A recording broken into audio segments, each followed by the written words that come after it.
Nous avons aujourd'hui la commémoration du baptême du Christ. Alors il faut revenir à, disons, un petit peu à une petite histoire. Jean le Baptiste prêche dans le désert la conversion des Juifs, leur demandant de revenir à un baptême de pénitence, puisque l'Empire romain leur apportait une certaine opulence, une certaine manière de vivre, une certaine débauche. Et Jean-Baptiste leur rappelait qu'il fallait revenir au Dieu unique, au Dieu d'Israël, par le baptême de pénitence et puis par des jeûnes et de l'abstinence. Là, après, Jean-Baptiste a été décapité pour faire plaisir à Hérodiane. C'est notre plan, c'est notre histoire, si je puis dire. Et là, le Christ démontre qu'il est humain, qu'il a voulu prendre notre condition, et il veut montrer au peuple d'Israël de l'époque, qu'il fait comme tout le monde. Donc, il va trouver son cousin Germain Jean pour recevoir le baptême de pénitence comme tous les autres, lorsqu'il n'a pas besoin de ce baptême-là, puisqu'il est le Dieu incarné. Mais quand Jean-Baptiste le voit, il se met à crier « Voici l'agneau de Dieu, voici celui qui enlève les péchés du monde. » Jésus le fait taire, il dit « Non, fais ce que tu dois faire et exécute ce que je te dis. » Il rentre dans le Jourdain et Jésus le baptise. Et là, c'est la première manifestation officielle, si je puis dire, de Dieu le Père pour démontrer que Jésus était son Fils. Les cieux s'ouvrent, une colombe descend et une voix se fit entendre en disant « Celui-ci est mon Fils bien-aimé en qui j'ai mis ma complaisance. » Ben oui, c'est une manifestation. Il y a eu 2 autres manifestations par la suite où le Père proclame officiellement que Jésus est son Fils, qu'il a envoyé son Fils sur la terre pour pouvoir nous sauver. Et ça, c'est la première manifestation. Alors, bien sûr, tout le monde est admiratif parce qu'on ne sait pas ce qui se passe. Cette colombe qui descend se poser quasiment sur la tête de Jésus, cette colombe qui parle, ça reste le premier miracle et la première révélation que le Christ nous a fait comprendre qu'il était vraiment le Fils de Dieu. Mais avec ça, il faut revoir un petit peu. Ensuite, Jésus s'en va dans le désert. Il a choisi quelques apôtres, mais il s'en va dans le désert. Il se retire pour pouvoir mieux être en communication avec son Père. Et dans le désert, là, il est. Et là encore, on nous démontre dans l'Évangile que Jésus est un humain. En plus d'être divin, il est humain. Le diable le tente. Il a faim. Au bout de quelques jours, il a faim. Le diable lui dit, si tu es le Fils de Dieu, change ces pierres en pain et tu pourras manger. Jésus ne répond pas. Et puis, le diable le tente encore une autre fois, puis il le monte sur le pylône du temple, au plus haut sommet de Jérusalem, et il dit, tu vois, tout ça, ces royaumes m'appartiennent au diable. J'en fais ce que j'en veux. Parce qu'il est toujours en train il fait les guerres, il provoque des guerres, il provoque tout ce que l'on veut. Et là, Jésus lui répond, tu ne tenteras pas le Seigneur ton Dieu. Et le diable s'en va. Alors, si on veut, le diable nous tente sans cesse, aussi à nous, parce que nous sommes aussi humains. Nous sommes fils de Dieu, oui, mais nous sommes humains aussi. Eh bien, si on a la force de dire « va-t'en Satan », il s'en va.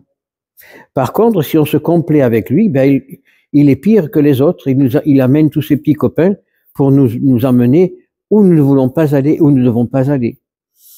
Et tout ça, c'est une réalité très simple.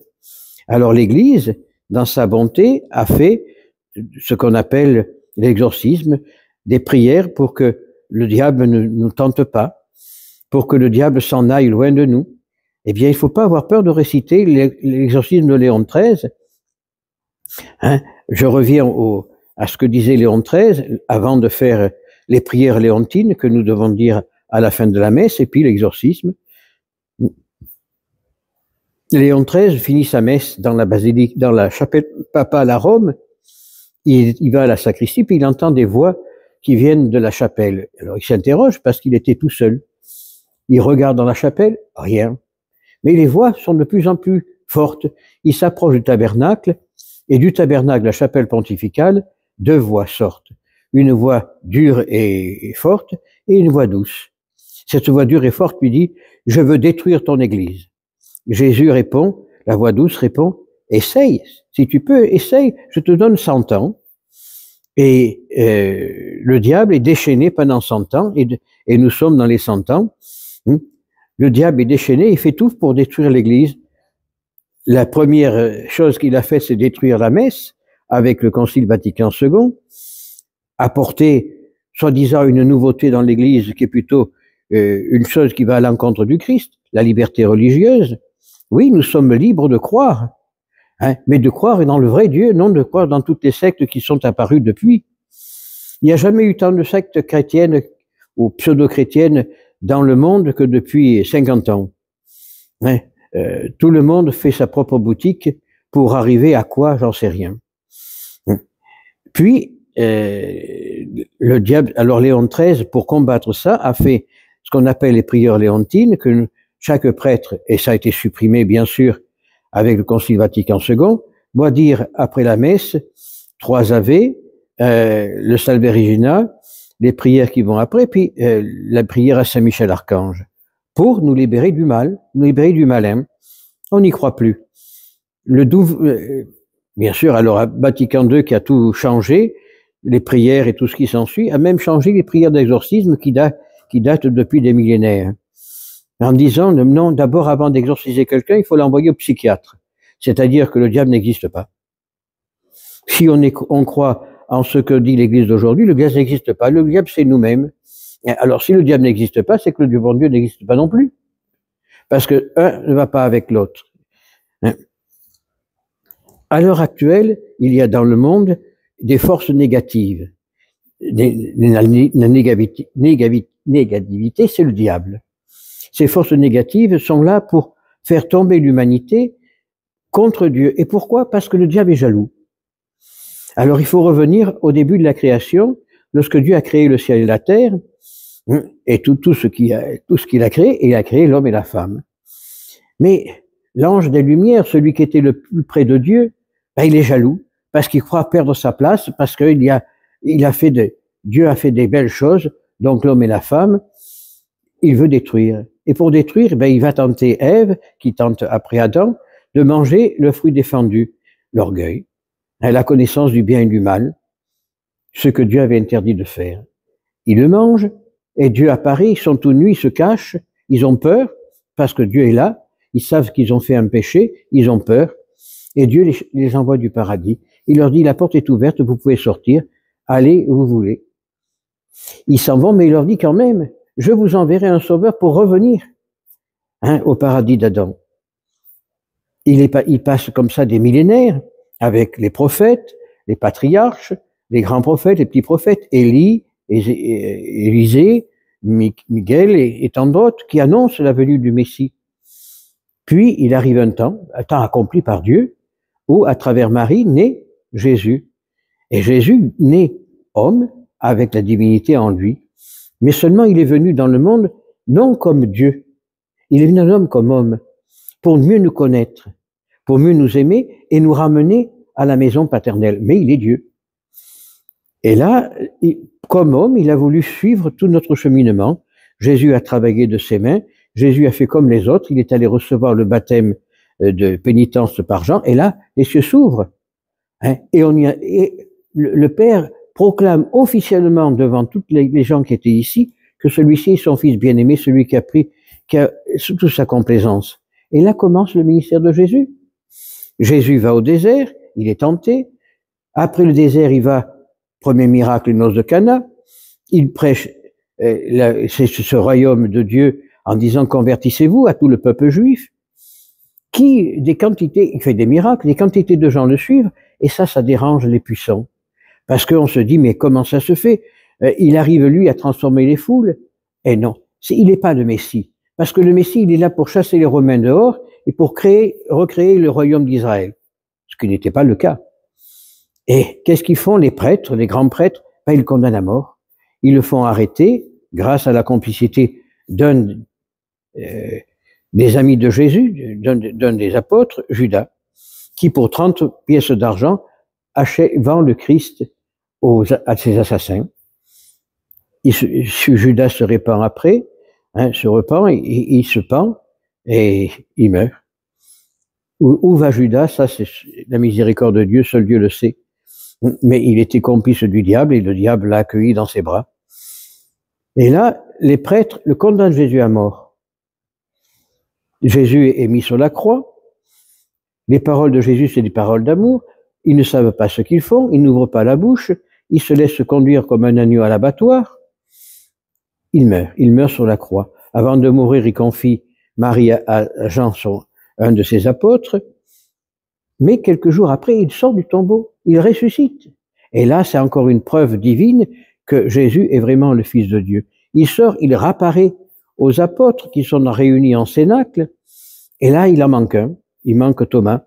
Et Thomas, tout dans la gloire, lorsqu'il vient et qu'on lui dit « Ah, on a vu le Sauveur, le Messie est venu, Jésus est là parmi nous. » Thomas, il dit « Mais c'est pas vrai, ils s'en foutent.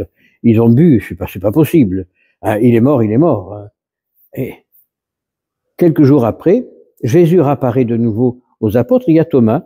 Il va voir Thomas, il dit « Thomas, viens, mets ta main dans mon côté, mets tes doigts à la place de mes clous. Ne sois plus incrédule, mais croyant. » Et ça, Thomas se met à genoux et crie « Mon Seigneur et mon Dieu. » Eh bien, nous aussi, nous devons savoir nous mettre à genoux pour dire « Mon Seigneur et mon Dieu. » Bienheureux ceux qui croiront sans avoir vu. Bienheureux ceux qui croiront sans avoir vu. Ils recevront des grâces inépuisables. Eh bien, demandons donc en ce jour de la première manifestation de Jésus, que Jésus se manifeste dans notre cœur et dans notre âme pour que nous puissions, avec lui, chanter la gloire du Père et avec lui repartir évangéliser. Jésus n'a jamais dit, et ça je reviens sur le Concile Vatican II, où toutes les religions sont bonnes, ce qui compte c'est qu'on prie le même Dieu, c'est ce que dit François, hein, François Ier, le pape, l'évêque de Rome, le pape de l'Église catholique, hein, il dit, ils m'ont compris, c'est bon, on peut prier n'importe qui, c'est le nom qui change, mais la chose est la même. Non, Jésus a dit, allez évangéliser, il n'a jamais dit d'aller nous fourvoyer. Jésus a dit, partez évangéliser, apportez le royaume de Dieu aux autres. Et pendant des décennies, hein, pendant des siècles, des hommes, des femmes, choisis par Dieu, sont partis annoncer l'évangile dans le monde entier. Saint Thomas, un des apôtres, appelé Didyme, est parti jusqu'en Chine, jusqu'au Japon, apporter la parole de Dieu. Et des millénaires, un millénaire après, lorsque les jésuites sont arrivés au Japon, ils ont trouvé des chrétiens qui s'appelaient les chrétiens vrais. Bien sûr, plus de succession apostolique parce que l'apôtre qu'avait laissé Thomas là-bas, ben il est mort, il n'a pas fait d'autres apôtres, il n'a pas fait d'autres disciples, je ne sais pas, mais enfin, on a retrouvé ce peuple-là. Les jésuites, ils ont combattu d'ailleurs, parce que ils n'avaient plus d'Eucharistie, ils ne savaient pas beaucoup de choses, mais ils priaient le Notre Père, ils priaient cette prière que nous avait enseignée le Seigneur, hein. Quand vous adressez à Dieu, dites-lui notre Père. Il n'a pas dit autre chose. Eh bien, ça, c'est des réalités de la vie quotidienne du chrétien que nous oublions depuis le Concile Vatican II. On oublie tout ça. Dieu nous a donné une chose bien précise. Par le baptême, il nous a fait rentrer dans le royaume de Dieu. Il nous a fait fils de Dieu, co-héritier du royaume, co-héritier du Fils de Jésus. Qu'est-ce qu'il en reste? Qu'est-ce qu'il en reste?